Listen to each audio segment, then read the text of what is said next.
हाय। तो basic mathematics के lecture 4 में आपका स्वागत है। मुझे उम्मीद है आपने पहले के 3 लेक्चर्स देखे होंगे।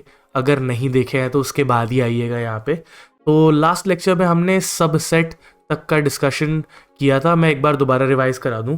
हम कहते हैं कि एक सेट ए सबसेट है बी का अगर एक एलिमेंट एक्स है जो ए में बिलोंग करता है, वो हमेशा फिर बी में भी बिलोंग करेगा। कहने का मतलब बहुत साफ है, ए के जो सारे एलिमेंट है वो बी में भी अगर मौजूद हैं तो हम ए को बी का सबसेट कहते हैं। इसी का ठीक उल्टा होता है कि हम बी को ए का सुपर सेट भी कह सकते हैं। तो कुछ किताबों में सुपर सेट लिखा होता है, मैंने उसको एक्सप्लेन नहीं किया क्योंकि सबसेट ही होता है एक्चुअली, कुछ डिफरेंट नहीं है। तो हम अपना सारा डिस्कशन सबसेट के आजू बाजू ही रखते हैं। ठीक है, तो मुझे उम्मीद है यहाँ तक आपने सारा कुछ किया होगा। लेक्चर्स का अपडेट दे देता हूँ। एज आई सेड कि हम लेक्चर 6 या 7 में कंप्लीट कर देंगे। मेरी प्लानिंग के अनुसार हम लेक्चर 6 में कंप्लीट कर देंगे, बट ये तभी पॉसिबल है जब लेक्चर 5 और लेक्चर 6 ये जो दोनों हैं इनका लेंथ थोड़ा सा बढ़ाया जाए। ठीक है, तो लेक्चर 6 तक मैं सारा का सारा आपका ये जो चैप्टर है जो मेरे कोर्स में रहता है ये चैप्टर, वो मैं वाइंड अप कर दूंगा। एंड वो डेफिनेटली जो शेड्यूल टाइम था जो कि जनवरी से पहले का था उससे पहले हो जाएगा। So don't worry about it. मैं वही प्रॉमिस करता हूँ जो मैं कर सकता हूँ। उसके बाद ऑफ कोर्स मैं एक्स्ट्रा प्रैक्टिस क्वेश्चंस के बारे में सोच सकता हूँ, बट वो सिर्फ तभी पॉसिबल होगा जब इस प्लेलिस्ट में अच्छा रिस्पॉन्स आएगा। ठीक है, जैसे क्या है ना कि कुछ लोग रिस्पॉन्स के लिए व्यूज़ तो बढ़ाने के लिए कर देते हैं कि क्लिक कर दिया एंड देन 30 सेकेंड में छोड़ दिया, लेकिन वो पता चल जाता है मुझे बहुत क्लियरली क्योंकि एवरेज टाइम का भी एक डेटा पॉइंट होता है। ठीक है, एनालिटिक्स में। तो मैं इस पे ज़्यादा ध्यान देता हूँ। ये तो खैर अच्छा ही है, बढ़ रहा है तो, बट स्टिल मैं इस पे ज़्यादा इंटरेस्टेड हूँ। तो मुझे थोड़े सीरियस व्यूअर्स चाहिए। अगर अच्छा लगता है तो बताइए, अगर कोई कमी है तो वो भी बताइए, so that I can improve of course. But अच्छा ही लगता है अगर नंबर का गेम अच्छा हो तो वो मोटिवेट करता है कि सिंस आपको पता ही है मैं एक ऑफलाइन टीचर हूँ, तो मेरे लिए ऑनलाइन आना is going beyond my comfort zone. But वो हम तभी कर सकते हैं ना जब कोई मोटिवेशन हो कि हाँ यार लोगों को पसंद आ रहा है। ठीक है, तो आज हम सबसेट के आगे बातचीत करेंगे। लेक्चर एजेंडा आपके सामने है, तो हम बिना किसी देरी के शुरू करते हैं। बाय द वे यहाँ पे आपको मेजर ध्यान वेन डायग्राम पे देना है। ये बहुत ही अंडररेटेड टूल है, हम देखेंगे कैसे। एंड ऑफ कोर्स ऑपरेशंस पे बात करनी है हमें, ऑपरेशंस ऑन सेट। ठीक है, तो हम लेक्चर के साथ शुरू करते हैं। तो पहला टॉपिक हमारा है पावर सेट।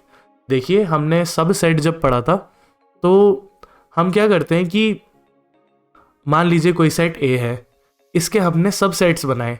ठीक है, तो सब सेट्स ऑफ ए। अब ये किसी भी तरीके से बन सकते हैं, इसमें एम्प्टी सेट भी आएगा, ये सेट खुद भी आएगा और बाकी छोटे छोटे हिस्से भी आते ही हैं ऑफ कोर्स। ठीक है, हमने क्या किया, अगर इन सब सेट को लेके एक सेट बनाया, कैसा, सेट ऑफ सब सेट्स ऑफ ए।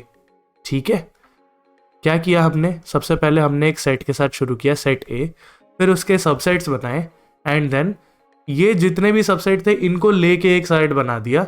इस सेट को पावर सेट ऑफ ए बोला जाता है। ठीक है, तो इससे ज़्यादा सिंपल तरीका नहीं है मेरे पास इसको एक्सप्लेन करने का, और आई थिंक आपको जो ये जो क्वेश्चन है जो यहाँ पे लिखा है उससे बेहतर समझ में आएगा कि ये होता क्या है। ठीक है, तो जैसा कि यहाँ पे सवाल में लिखा है कि आपके पास एक सेट है ए जिसमें 3 एलिमेंट्स है। ठीक, तो आपको अगर इसका पावर सेट बनाना है तो हम अगर ए को लिखें, ए है 1 2 एंड 3, तो अगर मैं सब सेट्स ऑफ ए बनाना चाहूँ तो वो जो सबसेट्स होंगे वो कुछ इस प्रकार से होंगे।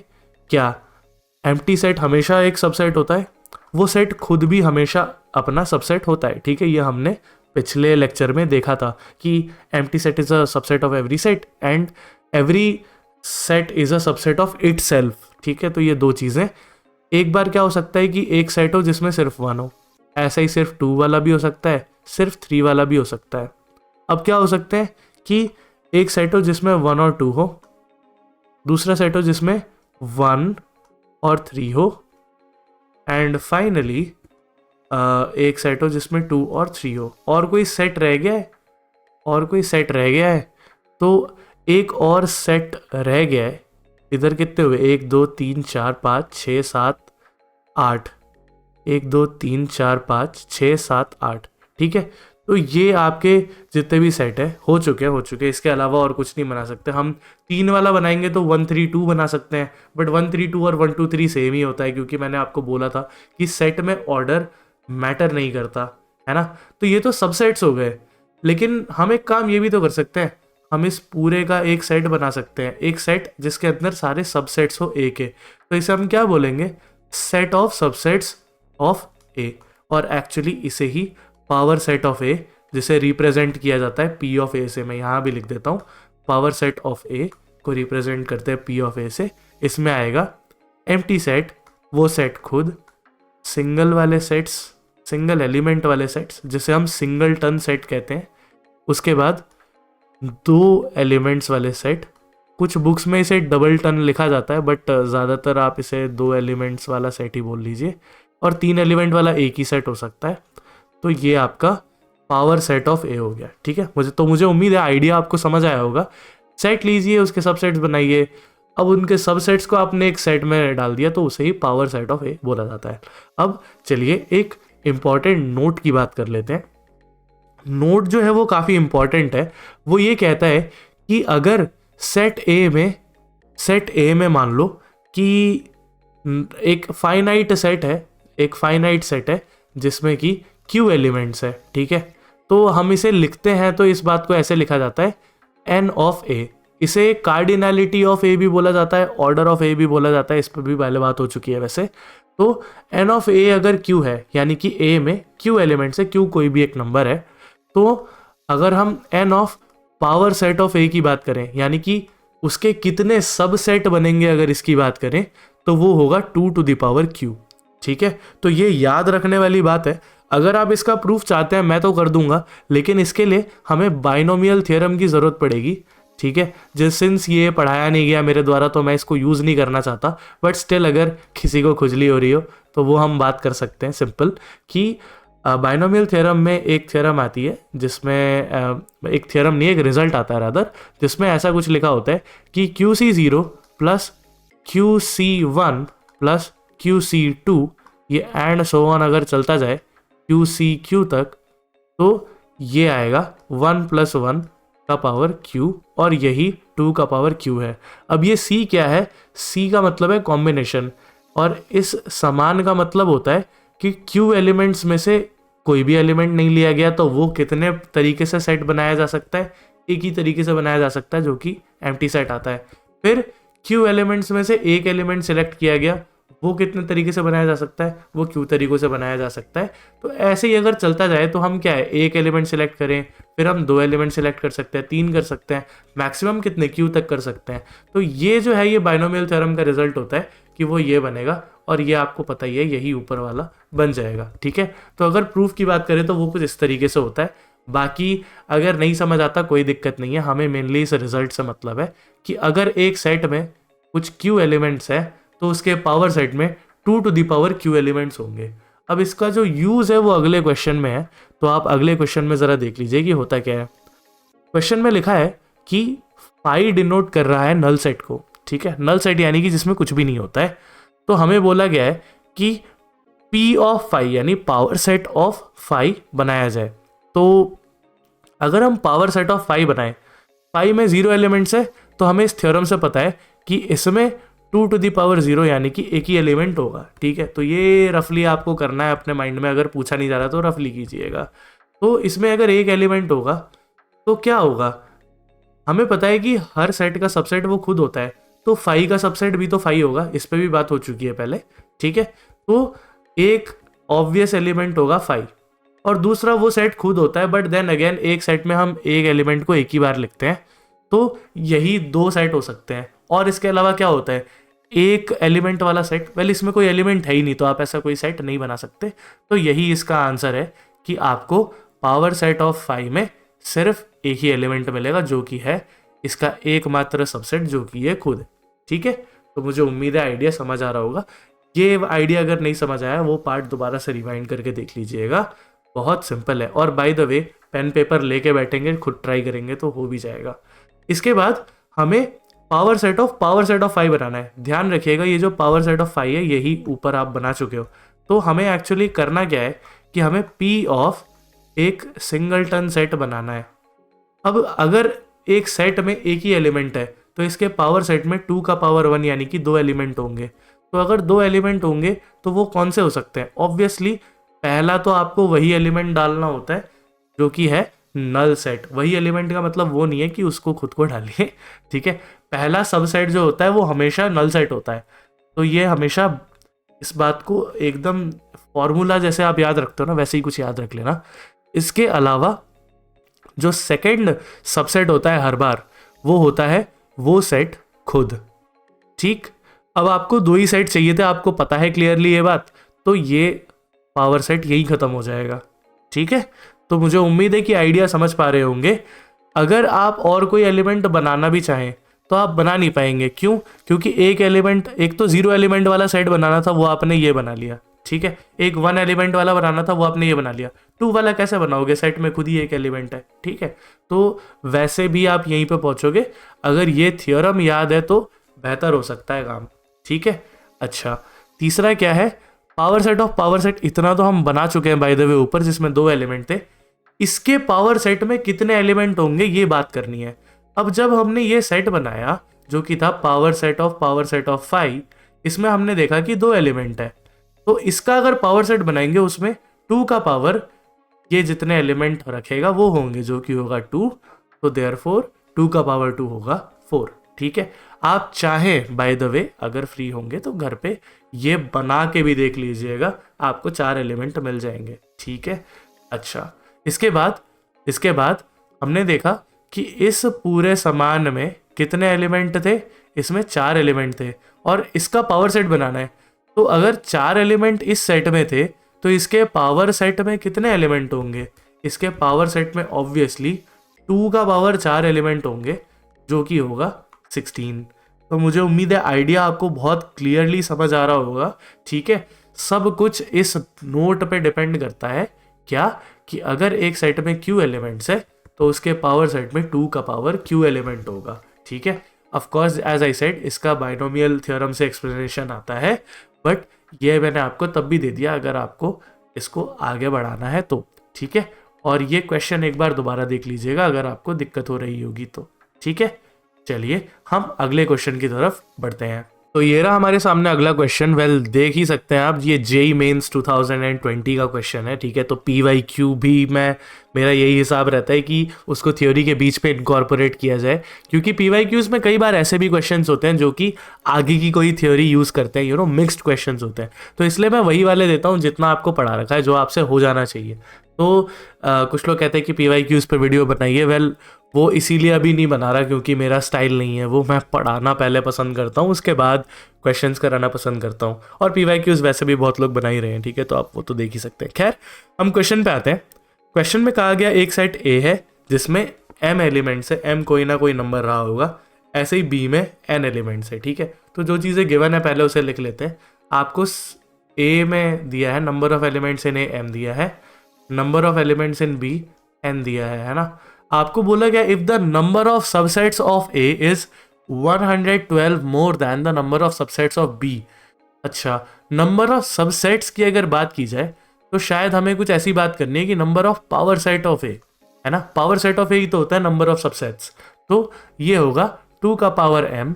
सिमिलरली ये जो होगा number of power set of B, ये होगा 2 का पावर n, है ना। तो हमें बोला गया क्या, अकॉर्डिंग टू द क्वेश्चन हमें ये गिवन है। बाय द वे इतना कुछ लिखना नहीं होता ऑफ कोर्स जेई में, ये तो एक्सप्लेनेशन के लिए कर रहे हैं।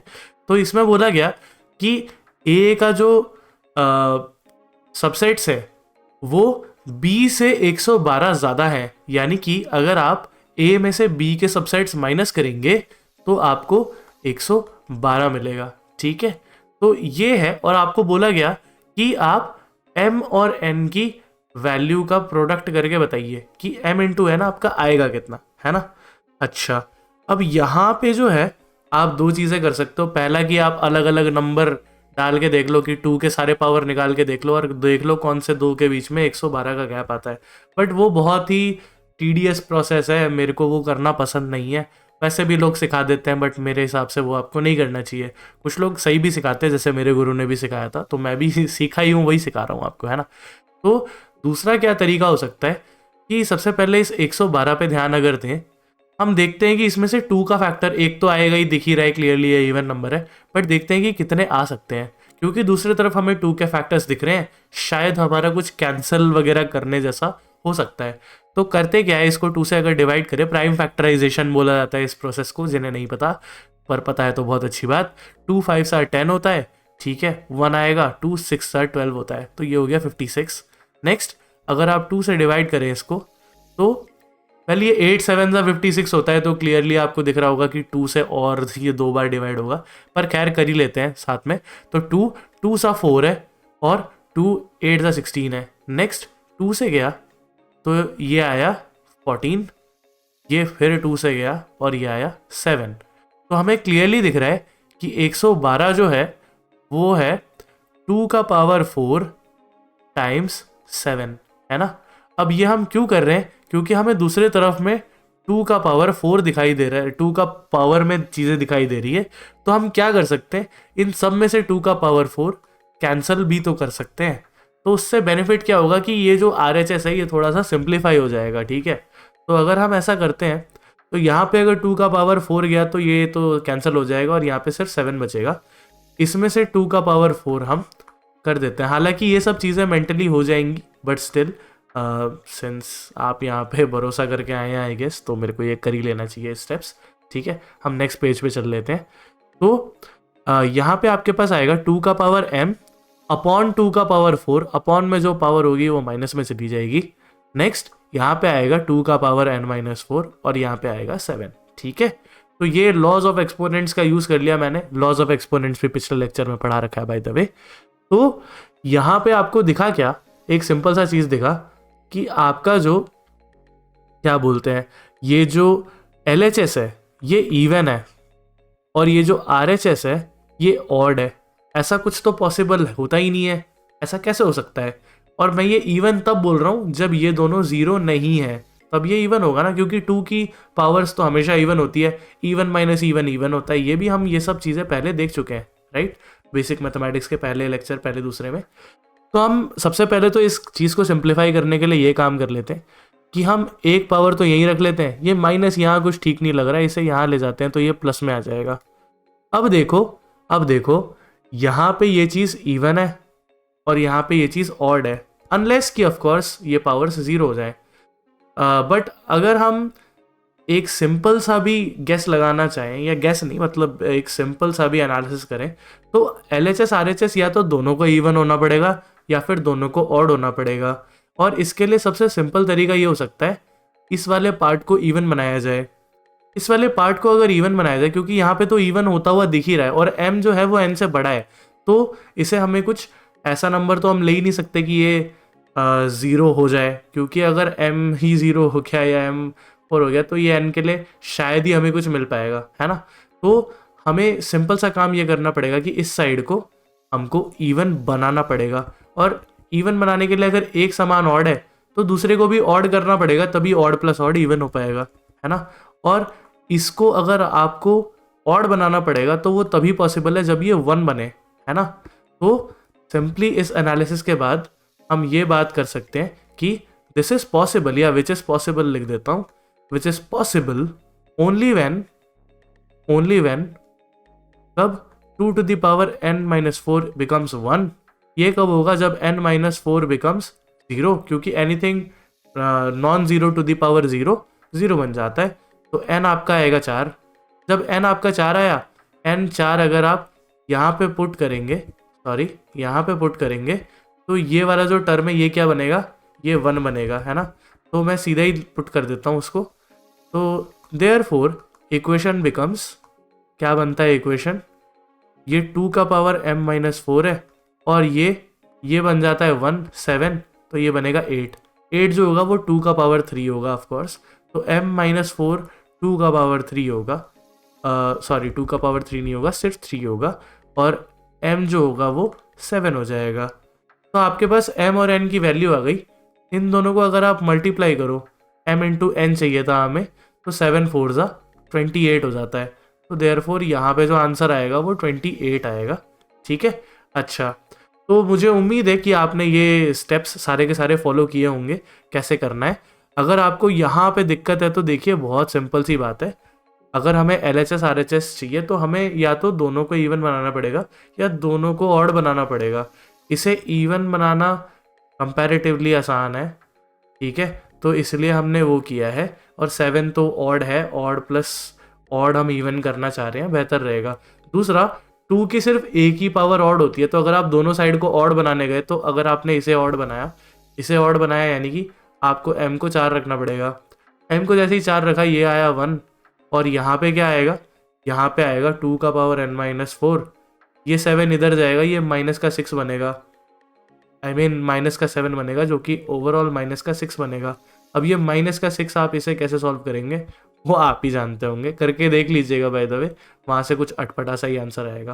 तो इस वजह से हमने ये डिसाइड किया कि हम दोनों साइड को इवन बनाएंगे, यानी कि इस वाले हिस्से को हम ऑड बनाएंगे, ठीक है। तो इस क्वेश्चन को अगर आपको नहीं समझ आया, एक बार दोबारा रिवाइंड करके देख लीजिएगा या खुद पेन पेपर पे ट्राई कर लीजिएगा, आपको बेहतर समझ आएगा। हम बढ़ते हैं अगले टॉपिक की तरफ, जो कि है इंटरवल्स। राइट, तो इंटरवल्स की बात करें तो intervals are nothing but subsets of real numbers, ठीक है, या सबसेट ऑफ रियल लाइन भी बोलते हैं कुछ लोग।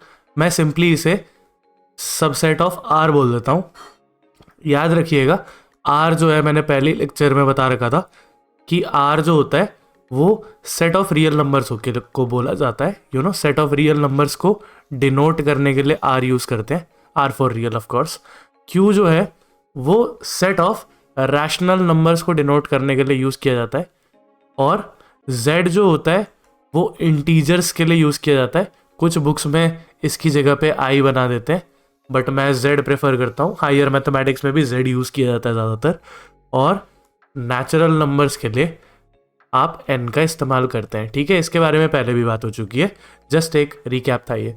तो सबसेट ऑफ रियल नंबर्स है, लेकिन इसमें खास बात होती है कुछ, वो हम तब देखेंगे जब हम इंटरवल्स को डिफाइन कर रहे होंगे, ठीक है। इंटरवल्स को डिफाइन करने से पहले मैं कुछ चीज़ें अज्यूम करके चलूँगा, जैसे कि मैं मान के चल रहा हूँ कि ए और बी हमारे पास दो नंबर्स हैं जो कि खुद रियल नंबर्स हैं, ठीक है। तो ये है A comma B belongs to R. और एक और चीज़ अज्यूम कर लेते हैं, सिंस ये दो अलग अलग रियल नंबर्स हैं, तो मैं मान के चल रहा हूँ कि ए जो है वो बी से छोटा है, ठीक है। जैसे कि मान लीजिए ए 1 है और बी 2 है। 1 और 2 तो इंटीजर्स में भी आ जाते हैं, आप कुछ और भी ले सकते हो, जैसे कि ए ई है और बी पाई है, ये दोनों ही रियल नंबर्स होते हैं। अगर आपको कुछ टेढ़ा मेढ़ा एग्जाम्पल बनाना है तो आप ऐसा बना सकते हो। बाय द वे, ये बिल्कुल लागू होता है, मैंने इस पर पहले भी बात कर रखी है थोड़ी बहुत। अच्छा, तो ये मैंने अज्यूम किया। अब इसके बाद हम इंटरवल्स 4 तरीक़ों से बना सकते हैं। पहला क्या होता है, पहला, आपने अगर रियल नंबर लाइन लिया है और उसमें एक जगह पे है ए, दूसरी जगह पे है बी, तो आप एक ऐसा बना सकते हो सबसेट, ये पूरे लाइन को हम रियल लाइन बोलते हैं। तो इसमें एक ऐसा सबसेट बनाया जा सकता है, कैसा वो भी देख लीजिए। एक ऐसा सबसेट कि जिसमें आपने सब कुछ इंक्लूड किया ए से बी में, लेकिन ए और बी दोनों को छोड़ दिया, ठीक है। मैं दूसरा कलर यूज़ कर लेता हूँ यहाँ पे, आई थिंक ये वाला बेहतर रहेगा। तो ये सब कुछ इंक्लूड किया, लेकिन ए और बी नहीं है, यानी आप ए के कितना भी करीब जा सकते हो, बी के कितना भी करीब वाला एलिमेंट आपको मिल जाएगा, लेकिन बी नहीं मिलेगा और ए नहीं मिलेगा, है ना। तो एक तरीका ये हो सकता है, इसे ओपन इंटरवल बोला जाता है, ठीक है। तो ओपन इंटरवल ये हो गया। तो मुझे लगता है इंटरवल वाला आइडिया आप समझ रहे हैं कि बीच के तो सारे एलिमेंट आपको मिलेंगे, बाकी एंड पॉइंट्स पे बात अलग हो सकती है। अब इसके अलावा दूसरा तरीका क्या हो सकता है, दूसरा तरीका ये हो सकता है कि आपको दोनों के दोनों ए और बी दोनों के दोनों मिल जाए और इनके बीच वाला सारा मैटर भी मिल जाए। तो मैं इसे ऐसे बना लेता हूँ एक्चुअली, कि आपको ए और बी तो मिल ही गए हैं, इसके साथ ही साथ बाकी बीच के सारे एलिमेंट्स भी मिल गए हैं, ठीक है। तो इसे, सिंस इसमें आपको दोनों एंड पॉइंट भी मिल गए हैं और बीच के सारे भी मिल गए हैं, तो इसे क्लोज्ड इंटरवल बोला जाता है। क्लोज्ड का मतलब है कि आपको सारे दरवाजे बंद हैं, ऐसा कह सकते हो आप, कि इनके बीच में है वो तो ठीक ही है, लेकिन आपके पास क्लियर कट एंड पॉइंट्स भी है कि आप इससे आगे तो बिल्कुल भी नहीं जा सकते। यहाँ पे हालांकि आप कभी भी ये नहीं बता सकते कि इसमें आखिरी नंबर है कौन सा या पहला सबसे पहला नंबर है कौन सा, बट यहाँ पे आप बहुत क्लियरली बता सकते हो कि ए और बी जो है वो एंड पॉइंट्स हैं, ठीक है। तो ये इन दोनों के बीच में फ़र्क होता है। ऑफकोर्स इसके बाद हमारे पास एक ऐसा भी तो सिचुएशन आ सकता है कि ए तो नहीं है पर बी ज़रूर मिल रहा है आपको, है ना। एक ऐसी सिचुएशन भी आ सकती है। तो इसे एक सेमी ओपन कुछ लोग कह लेते हैं और सेमी क्लोज भी कह लेते हैं। और इसका एक दूसरा भाई भी है जिसमें ए तो इंक्लूड होता है बट बी इंक्लूडेड नहीं है ना। तो इन दोनों को ही सेमी ओपन सेमी क्लोज्ड, कुछ लोग इन्हें क्लोपन इंटरवल भी कहते हैं, ठीक है। तो ये जनरली फॉरेन ऑथर्स की बुक में मिलता है, इसीलिए मैं इसे ज़्यादा मेंशन नहीं करता, ठीक है। हालांकि तब भी बता ही दिया आपको, अगर आपको कहीं सुनने मिल जाए तो पता होना चाहिए। इन्हें सेमी ओपन और सेमी क्लोज्ड बोला जाता है, या आधे ओपन या आधे क्लोज्ड, आप कुछ भी बोल सकते हो। कुछ किताबों में इसे सेमी ओपन बोला जाता है, इसे सेमी क्लोज, क्योंकि पहले ओपन है बाद में क्लोज है, तो पहले वाले को सेमी के साथ लिख दिया जाता है। आपकी मर्जी है, ठीक है, ऐसा कुछ नहीं होता कि एक सही है एक गलत है। अच्छा, दूसरा इनका नोटेशन एक होता है, जैसे कि ओपन इंटरवल ए कॉमा बी को ऐसे लिखा जाता है। ये जो ऐसे जो ब्रैकेट्स होते हैं इसको आप ओपन वाली साइड में रखते हो, ठीक है। इसका मतलब है कि ए इंक्लूड नहीं होता, ठीक है। तो अगर मैं इसे सेट थ्योरी में लिखना चाहूँ तो ये सेट है एक्स का सच दैट ए जो है वो लेस दैन एक्स है और लेस दैन बी है, ऐसे टाइप के सेट होते हैं ये, ठीक है। तो ये ओपन इंटरवल है, ध्यान रखिएगा। उसी सेम तरीके से हम क्लोज को इस तरीके से डिनोट करते हैं। क्लोज में जो है ये स्क्वायर ब्रैकेट लग जाता है, और सेट थ्योरी में ये इस तरीके से लिखा जाता है। सेट बिल्डर फॉर्म में रादर इस तरीके से लिखा जाता है। ये अगेन ये जो पहला वाला है ये शायद आप समझ ही रहे होंगे कि ये इस तरीके से लिखा जाएगा, और दूसरा वाला यहाँ पे ये इस कुछ तरीके से लिखा जाएगा। पहले वाले, इन दोनों में से पहले वाला ये जो है इसमें ए इंक्लूड नहीं है, बी इंक्लूड है, और इसमें वाइस वर्सा केस है। मुझे उम्मीद है आप इनके ऐसे सेट बिल्डर फॉर्म भी लिख पाएंगे, ठीक है। इस वाले में ए इंक्लूड नहीं होगा और इसमें ए इंक्लूड होगा, ठीक है, ट्राई कर लीजिएगा। तो हम इंटरवल्स के बारे में हमें मेनली इतना ही जानना होता है, ठीक है, कि पहले तो ये सर्कल वगैरह किस तरीके से बनाए जाते हैं, रियल लाइन पे ये कैसे दिखाई पड़ते हैं, क्योंकि मैंने बोला ये आर का सबसेट है, ठीक है, और ये एक स्पेशल टाइप के सबसेट है। ध्यान रखिएगा, हम आगे चल के कुछ यूनियन जैसा पढ़ेंगे, उसमें भी दो ऐसा कुछ लिखा पड़ जाएगा कि ऐसी ही चीज़ें बनती है। इन्हें इंटरवल नहीं बोला जाता, मैं पहले ही बता देता हूँ। ये दो इंटरवल्स का यूनियन है, हालांकि यूनियन अभी मैंने पढ़ाया नहीं है इसीलिए मैं डिस्कस नहीं करना चाह रहा था, बट स्टिल थोड़ा बहुत अगर पहले से पता हो तो आपकी हेल्प हो जाएगी, ठीक है। तो अब हम आगे बढ़ते हैं अगले टॉपिक की तरफ, जो कि है यूनिवर्सल सेट, ठीक है। नाम से ही समझ में आ रहा है, इसके नाम में एक चीज़ आती है जिसे बोलते हैं यूनिवर्स। यूनिवर्स का मतलब सारा का सारा ब्रह्मांड। कहने का मतलब है कि अगर एक क्वेश्चन में कुछ सेट की बात हो रही है तो एक ऐसा सेट जिसमें सारे एलिमेंट्स होते हैं, ठीक है। तो अगर आप इसका डेफिनेशन लिखना चाहें तो a set which contains all possible elements, which contains all possible elements of a question, ठीक है। ये क्वेश्चन में ही होता है, क्वेश्चन या प्रॉब्लम जो मर्जी बोल लो आप, किसी भी क्वेश्चन में सारे के सारे पॉसिबल एलिमेंट्स को रखने वाला सेट यूनिवर्सल सेट कहलाता है। हम ज़्यादातर केसेस में रियल नंबर्स को यूनिवर्सल सेट मानते हैं, ठीक है, बट ये ज़रूरी नहीं है। मान लीजिए आपके सेट कुछ इस तरीके के हो तो आप ऑफकोर्स नेचुरल नंबर को भी अपना यूनिवर्सल सेट मान सकते हो। हालांकि अगर आपको सेफ खेलना है आप हमेशा रियल नंबर्स के साथ जाइए, अनलेस कि वहाँ पे कॉम्प्लेक्स नंबर जैसी कोई बात हो रही हो, हालांकि ज़्यादातर केसेस में नहीं होता ये। अब हम वेन डायग्राम पे आते हैं, जैसा कि मैंने कहा। और हाँ, बाय द वे मैं एक और चीज़ बता दूँ, जैसा कि मैंने कहा कि ऐसे अगर आपके पास सेट हो तो आप नेचुरल नंबर्स को चूज़ कर सकते हैं। ऑफकोर्स आप इंटीजर्स को भी तो चूज़ कर सकते हैं, उसमें भी ये सब कुछ आता है ना। और आप रियल नंबर्स को तो जाहिर सी बात है चूज़ कर ही सकते हैं, इररेशनल्स को भी कर सकते हैं। तो आप नोटिस कर रहे हैं कि यू का जो चॉइस है इसको बाय द वे डिनोट किया जाता है कैपिटल लेटर यू से, ठीक है। मैं यू को कैपिटल यू को इस तरीके से लिखता हूँ। तो जो यू का चॉइस है वो यूनिक नहीं होता, ठीक है, वो अलग अलग सेम सिचुएशन में अलग अलग भी हो सकते हैं, तो ऐसा कोई यूनिक यू का चॉइस नहीं होता। हालांकि आप जितना मैक्सिमम ले सकते हो उतना ही बेहतर होता है कि उसमें सब कुछ इंक्लूड हो, पॉसिबल एलिमेंट्स सारे के सारे आ जाएं। ठीक है, तो मुझे उम्मीद है यूनिवर्सल सेट का आइडिया आपको समझ आ रहा होगा। अब हम वेन डायग्राम की बात कर लेते हैं, और यहाँ से थोड़ी इंपॉर्टेंट बातचीत शुरू हो रही है। वेन, या कुछ लोग इसे वेनन पढ़ते हैं, मैं तो वेन ही पढ़ूंगा इसको। तो सेट थ्योरी में क्या होता है ना कि हमें कई सारे सेट के बीच में कुछ कुछ रिलेशन कभी कभी दिखाने होते हैं, और हमेशा आप वर्ड्स में नहीं लिखना चाहते चीज़ों को, है ना। तो उस सिचुएशन में हम क्या करते हैं, उस सिचुएशन में हम वेन डायग्राम का सहारा लेते हैं सेट बनाने के लिए। तो इसमें हम करते क्या है, बहुत सिंपल सा आइडिया है। हम पहले एक काम करते हैं कि हम सबसे बड़ा जो सेट है उसको हमने क्या बोला कि वो यूनिवर्सल सेट है ना। तो जो यूनिवर्सल सेट है उसे हम कुछ इस प्रकार से बनाते हैं। कैसे? यूनिवर्सल सेट को हमेशा एक रेक्टेंगल से दिखाया जाता है।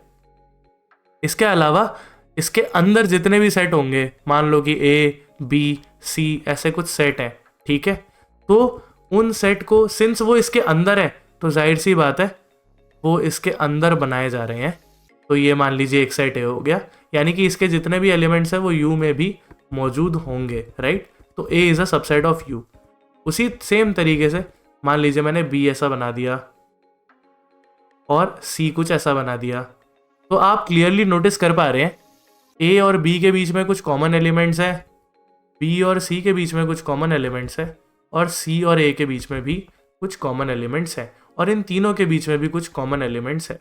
तो वेन डायग्राम में सिंपल सी बात है, यू जो है वो रेक्टेंगल से दिखाया जाता है जनरली। ऐसा कुछ नेसेसरी नहीं है, आप चाहो तो इसे सर्कल से भी दिखा दो, कोई दिक्कत नहीं है। एज लॉन्ग एज जितने भी सेट की बात हो रही है वो इसके अंदर है तब तक सब ठीक है।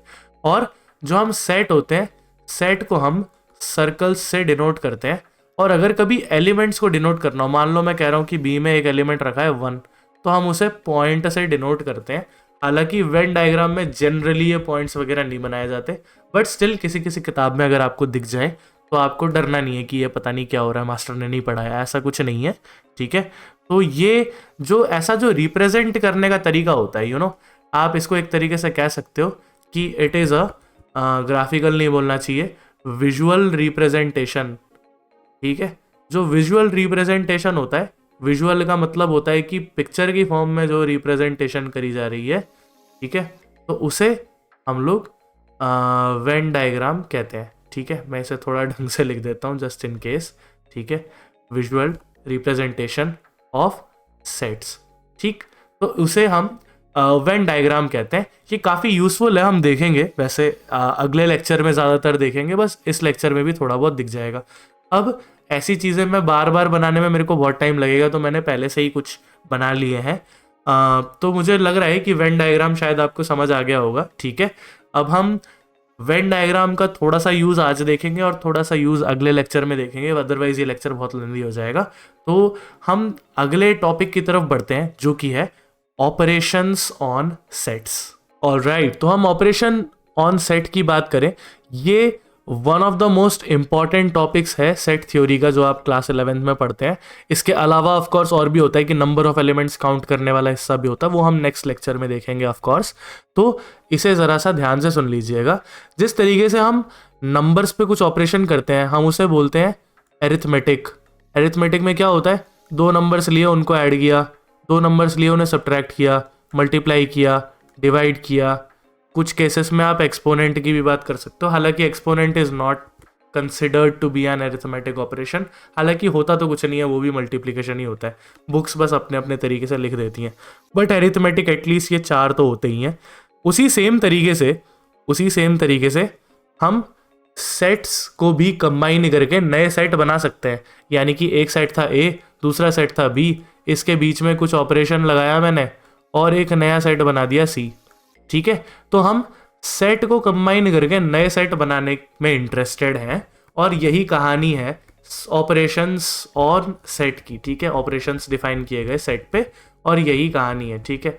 अब अगेन कुछ लोग बोलेंगे कि सर ये सेट थ्योरी फील नहीं होती है।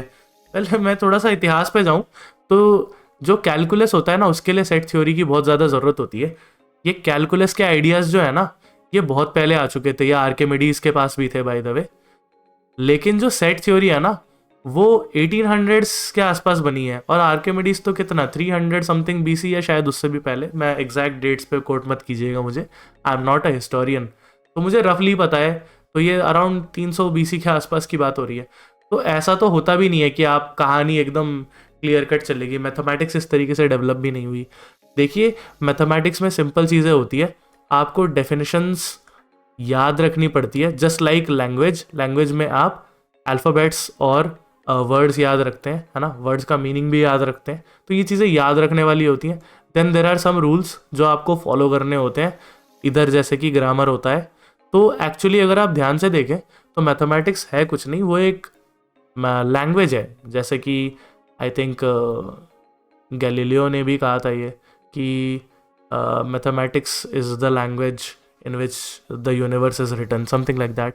तो ये लैंग्वेज की तरह ही पढ़ना होता है आपको, एंड थोड़ा प्रैक्टिस इसमें ज़्यादा लगता है, क्योंकि लैंग्वेज भी मान लो कि अगर मैंने आज स्पेनिश सीख लिया और मेरे पास कोई है ही नहीं बात करने को, तो क्या मैं स्पेनिश में कभी इम्प्रूव कर पाऊँगा? Of course not. मैं जैसे ही मैंने प्रैक्टिस करना छोड़ दिया स्पेनिश भी छूट जाएगी मेरी। तो वैसा ही कुछ है, ये मैथमेटिक्स भी ऐसे ही होता है। तो कहानी पे ज़्यादा ध्यान मत दिया कीजिए, हालांकि मैं बीच बीच में बताता ही रहता हूँ। तो यस, हम वापस आते हैं टॉपिक पे। तो पहला जो ऑपरेशन है हमारा वो है यूनियन ऑफ सेट्स। यूनियन नाम में ही पता चल रहा है, यूनियन क्या होता है, कॉम्बिनेशन होता है कि कंबाइन करके चलते हैं, है ना। जैसे कि लेबर यूनियन होता है, जैसे मजदूर यूनियन भी बोला जाता है ना। टैक्सी का यूनियन भी होता है, जब ओला उबर आए थे तो टैक्सी यूनियन ने स्ट्राइक कर दी थी। बस वालों का अपना यूनियन होता है। तो यूनियन का मतलब क्या है, एक बंदे का बस है, दूसरे बंदे का बस है, ये सब आपस में काम कर रहे हैं, तो इसे यूनियन बोला जाता है ना। एक तरीके से आप ग्रुप बोल सकते हो, लेकिन जैसा कि मैंने पहले भी बोला था, ग्रुप का मैथमेटिक्स में अलग मीनिंग होता है।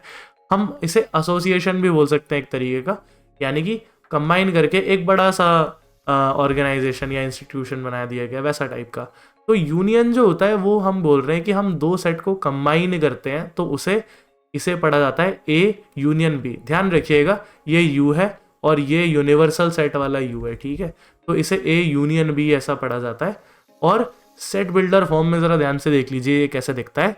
ए यूनियन बी में एक्स जैसे एलिमेंट्स आते हैं। It is the set of all x such that x belongs to A और एक्स बिलोंग्स टू बी। अब यहाँ पे जो मेन वर्ड है ना वो है और का मतलब होता है कि या तो वो ए में हो या फिर वो बी में हो। बट देन अगेन ध्यान दीजिएगा, मैथमेटिक्स में जब और लिखा हो ना तो उसमें बोथ वाला कंडीशन भी इंक्लूडेड होता है कि ए और बी का मतलब ये नहीं कि सिर्फ दोनों में सेपरेटली होना चाहिए। अगर वो दोनों में ही एक साथ है तो भी उसे और में काउंट किया जाता है। इसे जो है इंक्लूसिव और बोला जाता है। तो मैथमेटिक्स में हम ये इंक्लूसिव वाला वर्ड बोलते नहीं है। मैथमेटिक्स में और का मतलब बोथ भी अंडरस्टूड होता है, हालांकि इंग्लिश में और का मतलब थोड़ा सा डिफरेंट होता है। तो मुझे लगता है कि आपको ये समझ आ रहा होगा कि मैं क्या बोल रहा हूँ। इसके अलावा एक और होता है जिसे क्लियरली एक्सक्लूसिव और बोला जाता है, होता है वो, ठीक है। तो ये हो गया लिखने का तरीका, ठीक है, कि ये ए यूनियन बी है। इसमें क्या होता है कि वैसे एलिमेंट जो ए में भी हो, ए में हो या फिर बी में हो, ए में भी हो नहीं होना बोलना चाहिए, ए में हो या बी में हो या फिर दोनों में हो, तो उन्हें ए यूनियन बी बोला जाता है, ठीक है। अब यहाँ देख लीजिए एक वेन डायग्राम बना रखा है मैंने, ए और बी ले रखा है दो सेट, और इनके मैं यूनियन की बात करूं तो ऑफकोर्स अगर आप शेडेड वाला रीजन देखें, मैं बाय द वे कलर भी चेंज कर लेता हूँ, ये ग्रीन ले लेते हैं। तो अगर मेरे को ए यूनियन बी बनाना हो तो ए यूनियन बी जो होता है उसमें ए के सारे एलिमेंट्स आएंगे। क्यों? क्योंकि मैंने ये बिलोंग टू ए लिखा है, तो ए के ऑफकोर्स सारे एलिमेंट्स आएंगे। ध्यान दीजिएगा ये बीच वाले एलिमेंट ये ए और बी दोनों के पार्ट हैं, तो ये ए वाले में आएंगे, है ना। तो ये वाला हिस्सा और कौन सा हिस्सा, ये बी वाला सारा का सारा हिस्सा, ठीक है। तो ये जितना भी हिस्सा है, ये सारा का सारा हिस्सा जो है वो ए यूनियन बी में आ जाता है। अगेन यार ये जो एप्लीकेशन में यूज़ कर रहा हूँ इसमें ज़्यादा फीचर्स नहीं है ये सब चीज़ें ड्रॉ करने का, तो मुझे उम्मीद है दिखाई दे रहा होगा। जो भी मुझे मिला मैंने बना दिया, ठीक है। अगर नहीं दिख रहा होगा तो मुझे बता दीजिएगा, हालांकि मुझे लग रहा है समझ आ रहा होगा। एक सर्कल बनाया गया ए के लिए, एक सर्कल बनाया गया बी के लिए, और ए यूनियन बी इस तरीके से होता है। यानी कि कहने का मतलब बहुत सिंपल है, या तो वो ए में हो जो कि इधर था, या फिर वो बी में हो जो कि यहाँ पे था, ठीक है, या फिर वो दोनों में हो जो कि यहाँ बीच में है। तो उन तीनों रीजन को साथ में ले लिया जाए, उसे यूनियन बोला जाता है। अब इसके बाद मैं आपको एक एग्जाम्पल दे देता हूँ, शायद एग्जाम्पल से आप बेहतर समझ पाएंगे, ठीक है। एग्जाम्पल ले लेते हैं, मैं दोबारा से पेन बढ़ा देता हूँ बाय द वे। एक एग्जाम्पल लेते हैं, एग्जाम्पल बहुत सिंपल। ए मान लीजिए ये साइड दिया गया, और बी जो है वो कुछ ऐसा ले लीजिए। तो अगर मैं कहूं कि आपको इन दोनों का यूनियन लेना है, यानी कि आपको ए यूनियन बी की बात करनी है, तो बहुत सिंपल सी बात है, आप इसमें ए के सारे एलिमेंट्स लेंगे और इसमें बी के सारे एलिमेंट्स लेंगे। तो बी में 2 और 3 तो है ही, जो कि यहाँ पे ऑलरेडी लिखा हुआ है। और मैंने सेट थ्योरी की डेफिनेशन बोलते टाइम ये चीज़ बोली थी कि हम डिस्टिंक्ट एलिमेंट्स में इंटरेस्टेड होते हैं। तो ये 2 और 3 आएगा नहीं, दोबारा नहीं लिखा जाएगा मतलब, और 4 एंड 5, तो ये ए यूनियन बी होगा। I hope the idea is clear. चलिए हम अगले ऑपरेशन की तरफ बढ़ते हैं। ओके, तो इंटरसेक्शन की बात कर लेते हैं। इंटरसेक्शन जो होता है वो यूनियन से थोड़ा सा डिफरेंट होता है।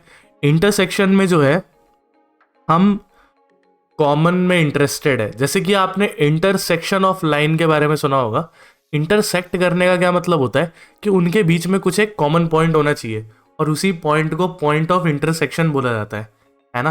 तो कुछ उसी तरीके से हम सेट थ्योरी में इंटरसेक्शन की बात करते हैं।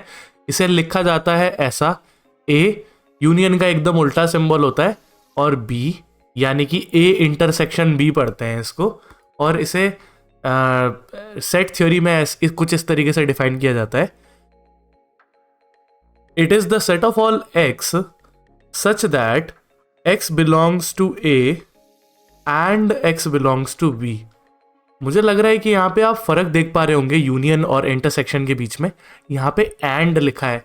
एंड का मतलब है कि उसे इसमें और इसमें दोनों में एट द सेम टाइम होना पड़ेगा। तो इससे ज़्यादा शायद फ़र्क दोनों में दिखाई नहीं देगा। यूनियन एक बार दिखा देता हूँ आपको। यूनियन में हमने और की बात की थी, और यहाँ पे हम एंड की बात कर रहे हैं। क्लियरली दोनों के बीच में डिफरेंस मुझे उम्मीद है आप देख पा रहे होंगे। अगर हम वेन डायग्राम की बात करें, तो वेन डायग्राम में हम इंटरेस्टेड हैं कि भाई ऐसा पार्ट जो कि ए में भी हो और बी में भी हो, और वो पार्ट शायद क्लियरली यही वाला है। जब हम यूनियन बना रहे थे तब भी बात हुई थी इसकी, कि ये पार्ट दोनों में कॉमन है, ठीक है। तो इसे बोला जाता है ए इंटरसेक्शन बी, ठीक है। तो मुझे उम्मीद है कि आइडिया समझ पा रहे होंगे इंटरसेक्शन का। इंटरसेक्शन ऑफ लाइंस से ही कहीं ना कहीं इसका इंस्पिरेशन लिया गया है। एक एग्जाम्पल देख लेते हैं इस पे बेस्ड, एक एग्जाम्पल देख लेते हैं। तो एग्जाम्पल कुछ इस प्रकार से है, हम सेम एग्जाम्पल ले लेते हैं अगेन। ए जो है वो है 1 2 3, बी जो है वो है 2 3 4 5। तो मुझे उम्मीद है आप देख पा रहे होंगे कि ए इंटरसेक्शन बी में वो एलिमेंट्स जो कि ए में भी हो और बी में भी हो, जो कि है 2 एंड 3, राइट। तो ए इंटरसेक्शन बी में आएगा 2 and 3, but remember A union B में आया था 1 2 3 4 5 सारे के सारे। तो इसीलिए यूनियन और इंटरसेक्शन में ये फ़र्क मुझे लग रहा है आपको बहुत क्लियरली दिखाई दे रहा होगा। अच्छा हाँ, जो मैंने आपको कहा था कि सेट थ्योरी में भी कभी कभी आपको ऐसा डॉट बना के भी करना पड़ेगा, तो वो कुछ इस प्रकार से होगा। ए में थे आपके एक डॉट था 1 का, एक था 2 का और एक था 3 का, है ना। उसी सेम तरीके से 2 और 3 बी में भी थे। ये ए है, ये बी है, तो इसमें 2 और 3 तो थे ही, साथ ही साथ एक 4 था और एक 5 था। तो इस तरीके से भी बनाया जाता है, और ये कॉमन आपके हैं 2 और 3, जो कि यहाँ पे भी आपको क्लियरली दिखाई पड़ रहे हैं, ठीक है। तो ये कुछ इस तरीके से भी बनाया जाता है। मैंने तो बहुत ख़राब बनाया, ऐसा भी बुक्स में होता है। तो अगर वेन डायग्राम में से डॉट्स बनाए जाएं या पॉइंट्स बनाए जाएं, तो वो एलिमेंट्स को दर्शाते हैं, ठीक है। अब हमने यूनियन और इंटरसेक्शन पढ़ लिया, जो कि दो फंडामेंटल या आप कह सकते हो मेजर ऑपरेशंस हैं सेट्स पे। तो इनसे रिलेटेड मैं कुछ बहुत ही जनरल नोट की बात कर लेता हूँ, ठीक है। ये आपको याद नहीं रखने हैं, बट आपको इसका फील होना चाहिए, वो बेहतर होता है, ठीक है, याद नहीं करना है। मैथ्स में आप ज़्यादा याद मत कीजिए, आपके पास ऑलरेडी बहुत सारे सब्जेक्ट्स है याद करने को। बट हाँ, इसकी कहानी ही साथ लेते चलेंगे, डेफिनेशंस को थोड़ा सा क्लीन कर लेंगे, तो आपको ज़्यादा दिक्कत नहीं होगा। डेफिनेशंस पे स्पेशली ध्यान दीजिएगा तो बेहतर होता है, ठीक है। जैसे कि आपको नहीं पता हो कि इसको वर्ड्स में कैसे लिखा जाता है, चलेगा, बट यही इसका डेफिनेशन है अपने आप में, ठीक है। तो अगर आपको ये पता है तो सफिशिएंट है। खैर, हम वापस आते हैं नोट पे।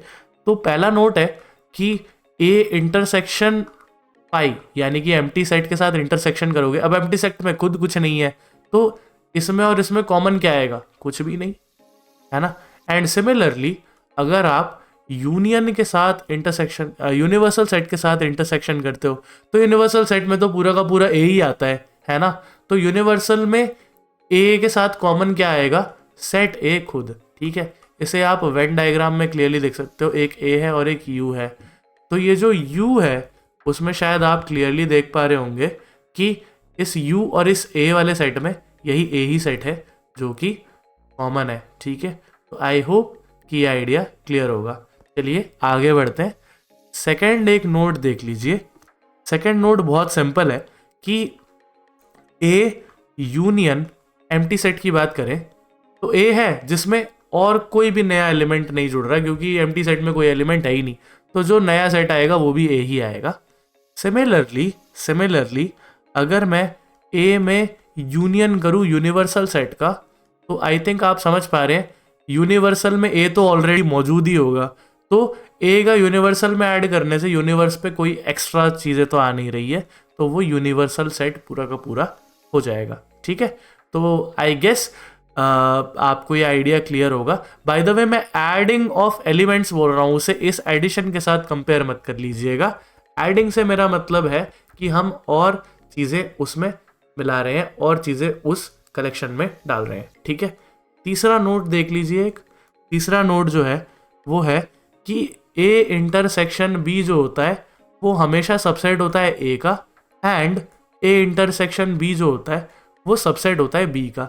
इसके लिए सबसे बेस्ट आइडिया यही है ना, देख लो, ये आपका ए इंटरसेक्शन बी है। क्या आप देख रहे हो ए इंटरसेक्शन बी के सारे एलिमेंट्स बी में आते हैं? यस, तो ये बी का सबसेट हुआ। ऐसे ही इसके सारे एलिमेंट्स ए में भी तो आते हैं, बिल्कुल आते हैं, तो ये ए का भी सबसेट होता है, और वही यहाँ पे बोला जा रहा है, ठीक है। जब भी आपको ऐसी चीज़ें कुछ पूछी जाए, वेन डायग्राम पे जाइए, सबसे इजी पड़ता है, ठीक। अच्छा, इसके बाद अगर ए सबसेट है बी का, अगर ये है, तो क्या आप बता सकते हो कि ए इंटरसेक्शन बी क्या होगा? ऑब्वियसली ए इंटरसेक्शन बी जो होगा वो ए ही हो जाएगा, क्योंकि इन दोनों में सबसे छोटा तो यही है। तो इसको और इसमें अगर आप कॉमन निकालने जाओगे तो वो ये सबसे छोटा वाला पार्ट ही आएगा जो कि ए आएगा, ठीक है। और दूसरा ऑफकोर्स आप इसे वेन डायग्राम से तो कर ही सकते हो, वेन डायग्राम में देख ही सकते हो इसको। तो वेन डायग्राम में देखना होगा तो कुछ ऐसा बनाना पड़ेगा आपको कि ये ए है, सॉरी ये बी बना लो और इसके अंदर कहीं पे ए बना लो। इन दोनों में कॉमन यही पार्ट होगा जो ए का पार्ट है, ठीक है। तो आई गेस कि ये आइडिया भी क्लियर होगा। अब एक और फाइनल आप एक नोट देख लीजिए, वो काफ़ी रहेगा। एक सेकेंड, और क्या रह रहा था? ओके, ये रह रहा था, अगर ए सबसेट है बी का, तो ए यूनियन बी जो है वो क्या होगा? वो बी होगा ऑफ कोर्स, ठीक है। अगेन इसके लिए भी आप वेन डायग्राम का सहारा डेफिनेटली ले सकते हैं, ठीक है। तो आई होप कि ये फैक्ट्स बिल्कुल सही रहे होंगे। अच्छा हाँ, मैं एक और चीज़ भूल गया था, यहीं पे ऐड कर लीजिएगा बाय द वे, 3 के बाद आप ये ऐड कर सकते हो कि ए जो होता है वो सबसेट होता है ए यूनियन बी का, और ए जो है वो सॉरी बी जो है रादर वो भी सबसेट होता है ए यूनियन बी का। ये वाला पार्ट शायद मिस हो गया था, यही मैं याद करने की कोशिश कर रहा था कि क्या होता है। अब इसके लिए आप ऑफकोर्स यहाँ आ जाइए कि ए जो है वो सिर्फ ये वाला हिस्सा है, तो क्या इसके सारे एलिमेंट्स ए यूनियन बी इस पूरे ग्रीन वाले हिस्से में आते हैं? बिल्कुल आते हैं। तो ए जो है वो इसका सबसेट है। सिमिलरली बी जो है वो ये सारा का सारा एरिया है, तो क्या इसके सारे एलिमेंट ए यूनियन बी में आते हैं? बिल्कुल आते हैं। तो ये भी सबसेट की डेफिनेशन को बिल्कुल सेटिस्फाई करता है। अगेन ये नोट आपको याद नहीं रखने हैं, कभी काम आए तो आपको ये वेन डायग्राम में एटलीस्ट देखने आने चाहिए।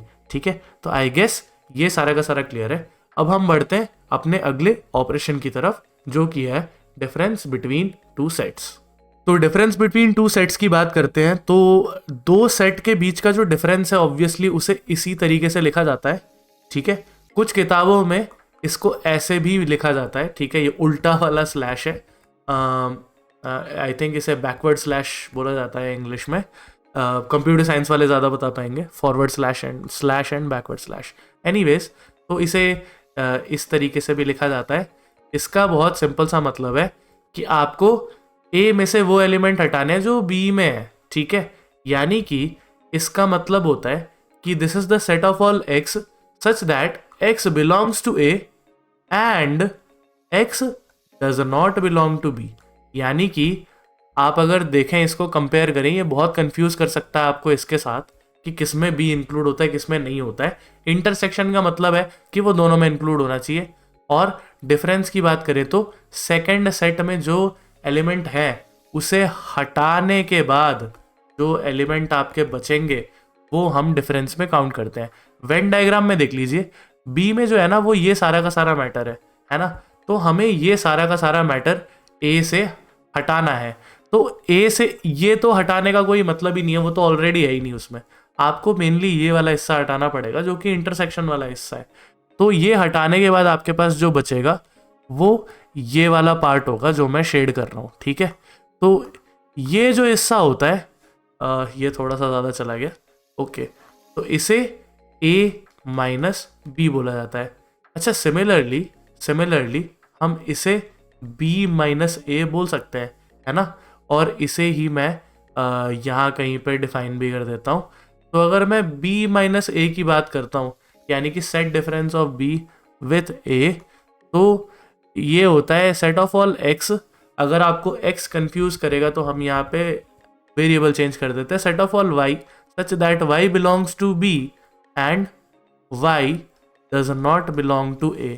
तो बेसिकली जो सेकंड वाले हैं उसके एलिमेंट हटाने हैं, बस इतना ही है। इसके पीछे का मेन जो मसाला है वो यही है। ठीक है, तो आपको मेनली यही चीज़ें पता होनी चाहिए। वेन डायग्राम एटलीस्ट याद रख लें तो बेहतर होता है। ठीक, अब इसका एक एग्जाम्पल ले लेते हैं। एग्जाम्पल एक और सिंपल सा इसका एग्जाम्पल ले लेते हैं। मान लीजिए कि आपको सेट ए दिया हुआ है 1 2 3 एंड बी दिया हुआ है, आपको बी दिया हुआ है 2 3 एंड 4। ठीक है, 5 हम फिलहाल के लिए नहीं ले रहे। तो अगर मैं a माइनस बी की बात करूं तो वो जो कि a में तो है बट b में नहीं होना चाहिए। तो इसको निकालने के लिए आपको एक सिंपल सा एडवाइस है कि आप पहले इंटरसेक्शन निकाल लो ताकि आपको कॉमन एलिमेंट्स पता हो। तो a इंटरसेक्शन b आप देख पा रहे हो कि क्लियरली 2 एंड 3 है, तो आपको a में से ये इंटरसेक्शन वाला पार्ट तो हटाना ही है। b में बाकी के जो है वो तो वैसे भी a में नहीं आएंगे, तो ये इंटरसेक्शन वाला पार्ट अगर आप a से हटा दो तो a माइनस बी में बचेगा सिर्फ और सिर्फ 1। एंड b माइनस ए में अगर आप इंटरसेक्शन वाला पार्ट हटा दो b में से तो आपके पास जो बचेगा वो है 4। तो आप यहाँ से एक चीज़ और नोटिस कर पा रहे हैं कि a minus B is not equal to B minus A. तो ये जो है वैसे भी नॉर्मल डिफरेंस में भी होता ही है, बट यहाँ पे और भी ज़्यादा क्लीन दिखाई पड़ रहा है। ठीक है, तो ये मुझे उम्मीद है आपको क्लियर होगा। ध्यान देने वाली बात है, अभी तक मैंने जो बोला वो एक ये भी चीज़ था कि a minus B is nothing but a minus A intersection b। तो आपको मेनली जो बात करनी है वो यहाँ करनी है, बाकी सब तो चलता रहता है। ठीक है, तो ये भी एक नोट है जो आपको पता होना चाहिए। तो हम बढ़ते हैं अगले ऑपरेशन की तरफ जो कि है सिमेट्रिक डिफरेंस। ऑलराइट, तो सिमेट्रिक डिफरेंस की अगर बात करें तो सिमेट्रिक डिफरेंस को कुछ इस तरीके से डिनोट किया जाता है। इसे आप डेल्टा पढ़ लो, ट्रायंगल पढ़ लो, A symmetric difference with B. Symmetric difference और डिफरेंस में बस छोटा सा अंतर होता है। सिमेट्रिक डिफरेंस में आप दोनों ही डिफरेंसेस का यूनियन ले लेते हो, यानी कि आपने a माइनस बी और b माइनस ए दोनों का यूनियन ले लिया। इसे वेन डायग्राम में देखना बहुत सिंपल है। वेन डायग्राम की अगर मैं बात करूं तो ये कुछ ऐसा होगा कि ये तो हो गया a माइनस बी और ये दूसरा हो गया b माइनस ए। तो इन दोनों को जब साथ में लिखा जाता है तो उसे हम a सिमेट्रिक डिफरेंस b कह देते हैं। ठीक है, तो मुझे लग रहा है कि आपको ये समझ आ रहा होगा। इसे ऐसे ही लिखा जाता है। ऑफ कोर्स इसे लिखने का एक और तरीका होता है, वो भी मैं लिख देता हूँ। मैं दोबारा से पेन चेंज कर देता हूँ बाय द वे। हाँ जी, तो जो दूसरा तरीका होता है वो होता है ए यूनियन बी में से ए इंटरसेक्शन बी हटा दीजिए। और ये भी आपको क्लियरली दिख रहा होगा, ए यूनियन बी ये सारा का सारा मैटर होता है और उसमें से ये कॉमन वाला हिस्सा हटा दिया गया है। तो ये दो तरीके होते हैं, इसमें से मेनली पहला वाला आप याद रखें। बाकी वेन डायग्राम आप डेफिनेटली याद रखेंगे तो बेहतर होगा, और इजी भी रहता है वेन डायग्राम याद रखना, ठीक है। तो आप ये पहला वाला बना पाए तो वही काफ़ी होता है। इसका भी एक एग्जाम्पल हम आपको दे देते हैं। एग्जाम्पल में आप पहला सेट ले लीजिए 1 2 3, ठीक है, मैं थोड़ा अच्छे से लिख देता हूँ। ये हो गया 1 2 3। इसके बाद बी एक सेट ले लीजिए जो कि है 2 3 एंड 4। अब इसके बाद अगर आप सिमेट्रिक डिफरेंस ले रहे हैं तो वो होगा a माइनस बी, जो कि हमें याद है 1 आया था, और इसका यूनियन होगा b माइनस ए जो कि था 4, तो ये आएगा 1 4। सिमिलरली आप चाहें तो b सिमेट्रिक डिफरेंस a भी ले सकते हैं जो कि आएगा 4, क्योंकि b माइनस ए पहले आएगा और a माइनस बी बाद में आएगा, तो ये है 4 1। क्या ये दोनों सेट्स डिफरेंट है? ऑफ कोर्स नॉट, दोनों में सेम ही एलिमेंट्स हैं, तो ये दोनों इक्वल सेट्स हैं। तो डिफरेंस में तो a minus B B minus A के बराबर नहीं होता, बट सिमेट्रिक डिफरेंस में ये दोनों चीज़ें डेफिनेटली इक्वल होती है। तो मुझे उम्मीद है कि आप दोनों के बीच का डिफरेंस देख पा रहे होंगे। बढ़ते हैं अगले ऑपरेशन की तरफ, जो कि है कॉम्प्लीमेंट ऑफ अ सेट। तो कॉम्प्लीमेंट ऑफ अ सेट की बात कर रहे हैं, तो कॉम्प्लीमेंट ऑफ अ सेट बहुत ही सिंपल सा चीज़ है। देखिए, अगर आप वेन डायग्राम भी देख रहे हो, मैंने यहाँ पे एक ही सेट बनाया है।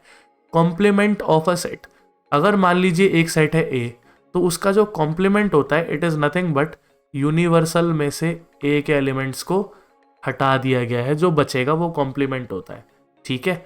तो अगर आप इसे लिखना चाहें सेट बिल्डर फॉर्म में, तो it is the set of all x such that x belongs to U and x does not belong to A. कुछ नहीं है, जो सेट डिफरेंस का डेफिनेशन था उसी से ये डेफिनेशन बनाया गया है। अब अगेन वेन डायग्राम पे आ जाइए, यहीं से मेनली आपको अंडरस्टैंडिंग मिलेगा। ए जो है वो ये वाला हिस्सा है और यू जो है वो ये सारा हिस्सा है।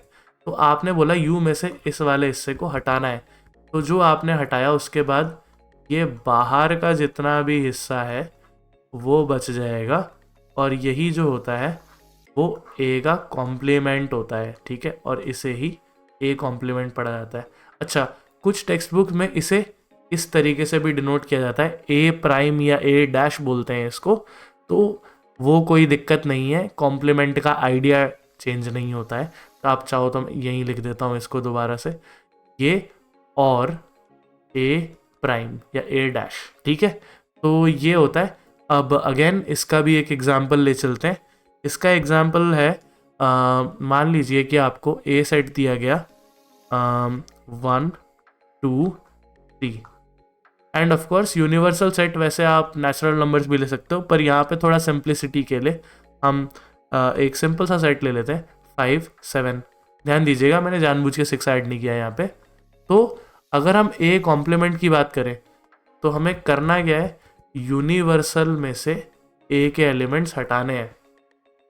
तो यूनिवर्सल में से अगर ए के एलिमेंट्स हटे तो हटेंगे क्या क्या, 1 2 और 3 हटेंगे, ये ए में भी है, तो आपके पास जो आएगा वो है 4 5 7। अगर यहाँ 6 होता तो यहाँ भी 6 आ जाता बाय द वे। तो मुझे उम्मीद है कि आपको कॉम्प्लीमेंट का आइडिया भी क्लीन हो रहा होगा, ठीक है। तो अब हम आगे बढ़ते हैं और हम बात करते हैं डिसजॉइंट सेट्स की, जो कि हमारा फाइनल ऑपरेशन है इस लेक्चर का। इसके बाद हम क्वेश्चंस देख लेंगे थोड़े से। तो डिसजॉइंट सेट जो है वो नया कुछ नहीं है। Set A and B are called disjoint, are disjoint, इसके नाम में लिखा है डिसजॉइंट, यानी कि जो जॉइन नहीं है, सिंपल सी बात। तो इन्हें हम डिसजॉइंट कहते हैं if A intersection B is a null set, यानी कि ए इंटरसेक्शन बी में कुछ भी एलिमेंट नहीं है, ठीक है। जिसका एग्जाम्पल आपने क्लियरली यहाँ देख लिया, इन दोनों सेट के बीच में कोई भी एलिमेंट नहीं है, इसमें तो कुछ शेड भी नहीं करना पड़ेगा, ठीक है। तो ये डिसजॉइंट सेट का एग्जाम्पल या रैदर वेन डायग्राम है, ठीक है। जैसे कि अगर आपको एक एग्जाम्पल देना भी हो तो मान लो कि अगर ए सेट है 1 और बी सेट है 2, तो आप बताओ ना ए इंटरसेक्शन बी क्या होगा। इनके बीच में कुछ भी कॉमन नहीं है तो ये 5 होगा। देयरफॉर हम ये या हैंस हम बोल सकते हैं कि A and B are disjoint, ठीक है। तो इसका इतना कुछ एग्जाम्पल क्या ही लिखेंगे, क्लियरली यही चीज़ होती है, ठीक है। तो डिसजॉइंट सेट ये होते हैं। ये कोई ऑपरेशन नहीं है, ये सिर्फ एक नाम है जो आपको पता होना चाहिए, बट सिंस कुछ किताबों में ये ऑपरेशन की तरह लिखा जाता है इसलिए मैंने यहाँ पे उसको उसी तरीके से मेंशन कर दिया है। तो चलिए यहाँ पे हमारे ऑपरेशंस खत्म होते हैं और इसके बाद हम कुछ सवाल देख लेते हैं। तो ये रहा आपकी स्क्रीन पे क्वेश्चन, अगेन देख लीजिए। ए बी सी डी आपको 4 सेट दिए हैं और आपके कुछ ऑपरेशन क्या, सब में सेट डिफरेंस ही दिया हुआ है। सेट डिफरेंस अगर आप कर पाए तो बाकी सब वैसे ज़्यादा मुश्किल नहीं होता है। तो अगर a माइनस बी की बात करें तो b के एलिमेंट्स a में नहीं होने चाहिए उसके अलावा। तो 3 तो b में नहीं है तो 3 आ जाएगा। 6 है b में, 6 b नहीं है तो 6 भी आ जाएगा। 9 भी आ जाएगा, 12 कटेगा, 15 आएगा और 18 आएगा और 21 आएगा। तो ये आपका a माइनस बी होगा। सिमिलरली अगर आप बात करें a माइनस सी में 3 आएगा, ठीक है। उसके बाद 6 कटेगा, 9 आएगा, ठीक। उसके बाद 15 आ जाएगा, 12 कटेगा तो 15 आ जाएगा। नेक्स्ट 18 आएगा और 21 भी आ जाएगा। तो ये आपके 5 एलिमेंट हो गए इसमें। a माइनस डी की अगर बात की जाए तो डी में से अगर आप साफ करोगे तो आई थिंक 15 ही कर पाओगे, बाकी तो सब नहीं है और इसमें 5 के मल्टीपल्स है सारे। तो ये होगा 3, 6, 9, 12, 15 नहीं आएगा, 18 आएगा और 21 आएगा, ठीक है। तो आई होप कि आइडिया सब क्लीन है। अच्छा, नेक्स्ट बी माइनस ए की बात करें तो ए के एलिमेंट्स जो बी में नहीं होने चाहिए, तो 4 तो ए में है नहीं तो 4 आएगा। इसके बाद हमारे पास क्या आएगा, इसके बाद आएगा 8 आ जाएगा, यस, क्योंकि बी में 8 है इसमें नहीं है तो 8 भी आएगा। 12 आएगा, 12 नहीं, 12 तो कटेगा। उसके बाद 16 आएगा एंड 20 भी लास्टली आ जाएगा। सिमिलरली सी माइनस ए की बात करें तो 2 आएगा, 4 भी आएगा। नेक्स्ट 6 नहीं आएगा, 8 आएगा और 10 आएगा। देन 12 नहीं आएगा, 15 आएगा, क्या 15 तो नहीं आएगा, 15 नहीं, हमें सी के एलिमेंट्स चाहिए। 14 आएगा एंड 16 आएगा, ठीक है। तो आई होप कि ये आइडिया क्लीन है। लास्ट वाला कर लेंगे, चलिए छोड़िए मैं ही कर देता हूँ, होमवर्क आपको अलग से दे देंगे। तो लास्ट वाला अगर देखा जाए तो डी है 5, 10, 15, 20 और इसमें से ए का ये एलिमेंट हटाना है तो 15 ही हटा सकते हो आपके पास। तो 5 आएगा, 10 आएगा और 20 आएगा। तो आई होप कि ये क्वेश्चन आपको क्लीन होगा। इसमें माइनस की मेनली हमें प्रैक्टिस करनी थी और माइनस जो है मतलब सेट डिफरेंस जो है ज़्यादातर, मैं माइनस इसलिए बोल रहा हूँ क्योंकि दिखने में हमें ये ए माइनस बी जैसा दिख रहा है ना, तो ऐसा पढ़ भी दिया जाता है, इसमें कुछ डिफरेंट नहीं है। बट हाँ, एक और तरीका हो सकता है जिसमें आप इंटरसेक्शन सारे के सारे निकाल लें और इंटरसेक्शंस माइनस करें, क्योंकि इतने सारे एलिमेंट फिर आपको मैच करने के लिए नहीं करना पड़ेगा, तो वो भी एक तरीका हो सकता है। ये थोड़ा सा स्ट्रेट फॉरवर्ड तरीका है जो मैंने आपके सामने प्रेजेंट किया है। तो आई होप कि ये क्लीन होगा। अब चलिए अगले क्वेश्चन की तरफ बढ़ते हैं। अगला क्वेश्चन जो है उसमें ये देखिए, सेट ए और बी में 3 और 6 एलिमेंट है रिस्पेक्टिवली, है ना।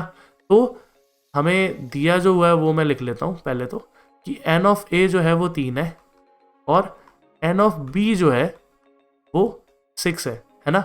हमें बोला गया है कि मिनिमम और maximum number of elements A intersection B और ए यूनियन बी में कब हो सकते हैं। तो पहले में इंटरसेक्शन की बात कर रहे हैं। अगर इंटरसेक्शन में आपको मिनिमम एलिमेंट्स चाहिए तो इंटरसेक्शन में मिनिमम एलिमेंट्स कब हो सकते हैं। इंटरसेक्शन में मिनिमम एलिमेंट्स तब हो सकते हैं जब वो दोनों सेट डिसजॉइंट हो, है ना, जिसमें एक भी सेट एलिमेंट कॉमन ना हो। तो आपके जो मिनिमम एलिमेंट्स हैं इसमें अगर मैं मिनिमम की बात करूं तो मिनिमम होंगे 0। अब अगर मैक्सिमम की बात करें तो मैक्सिमम कब आ सकते हैं। इंटरसेक्शन में मैक्सिमम एलिमेंट्स आपके तभी आते हैं जब आपके किसी एक सेट दूसरे का सबसेट बन जाए, आई थिंक तभी मैक्सिमम आ सकते हैं। क्योंकि अगर देखो, अगर कुछ ऐसा हो रहा है कि ए जो है इतना है और बी इतना है, तो इसमें 3 एलिमेंट है, इसमें 6 है, बट अगर कुछ एलिमेंट बाहर है तो इसमें मैक्सिमम या तो 2 ही होंगे, है ना, एक ना एक तो बाहर है ही। तो अगर आपको मैक्सिमम बनाना है तो मैक्सिमम आप तभी बना सकते हो जब ए बी का सबसेट हो जाए, और इस केस में आपको पता है ए इंटरसेक्शन बी ए हो जाता है।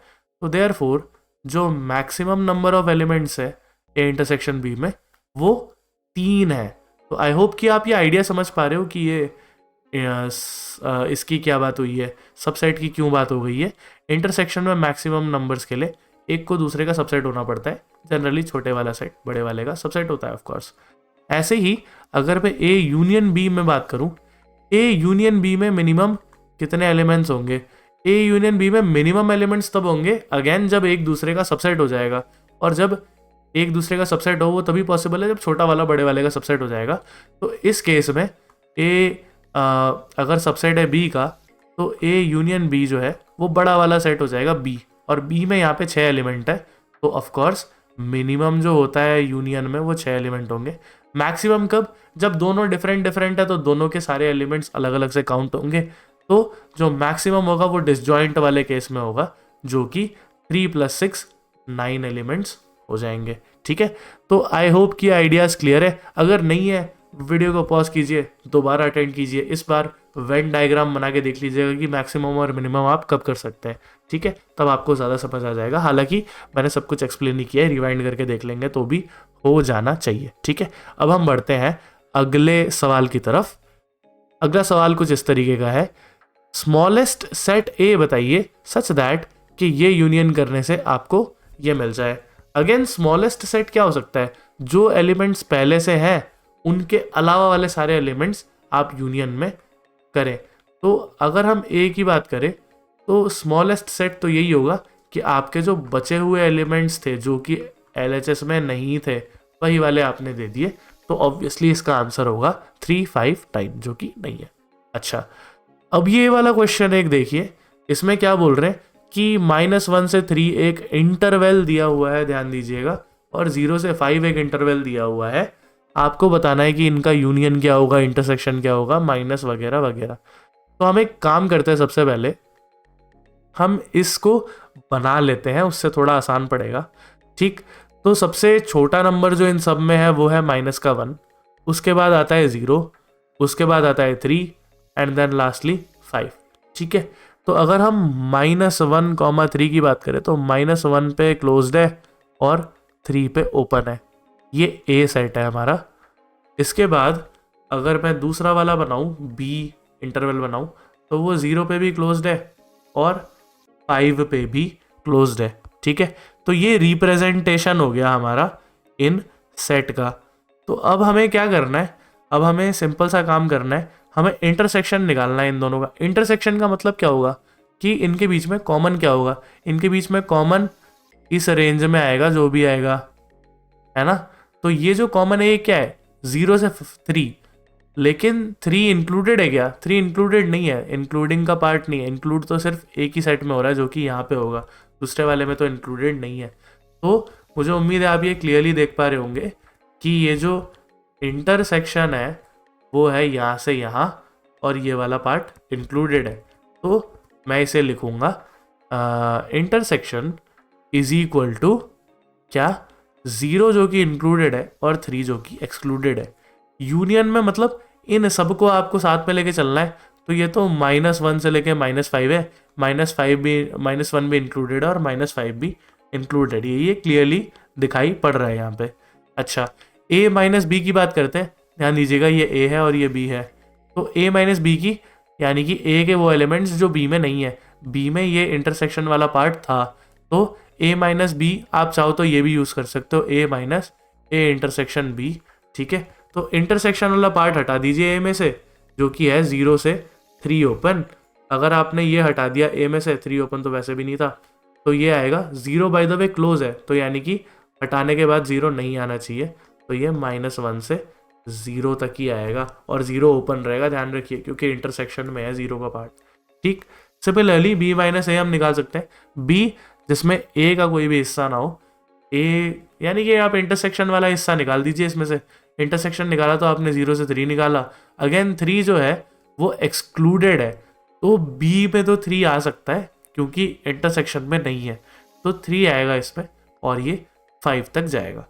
तो ये जो आइडिया है आई होप कि ये क्लियर होगा। जनरली जब आपको इंटरवल में ऑपरेशंस लगाने हो तो आप ऐसे एक बार बना लीजिएगा साइड में, आपको इजी पड़ेगा, स्पेशली अगर आप इंटरसेक्शन ले रहे हो, क्योंकि कई बार मल्टीपल और भी तो हो सकते हैं, यहाँ पे तो 2 ही दिए हैं मैंने, और भी हो सकते हैं, तो आप सारे बना लेंगे तो आपको बेहतर दिखेगा कि कितने कॉमन एरिया है। यहाँ पे अगर कुछ बन गया तो ये कॉमन वॉमन दिखना चाहिए, ठीक है।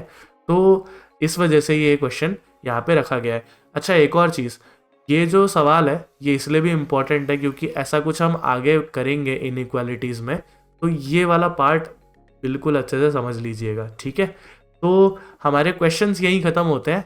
अब बारी आती है आपके होमवर्क क्वेश्चंस की।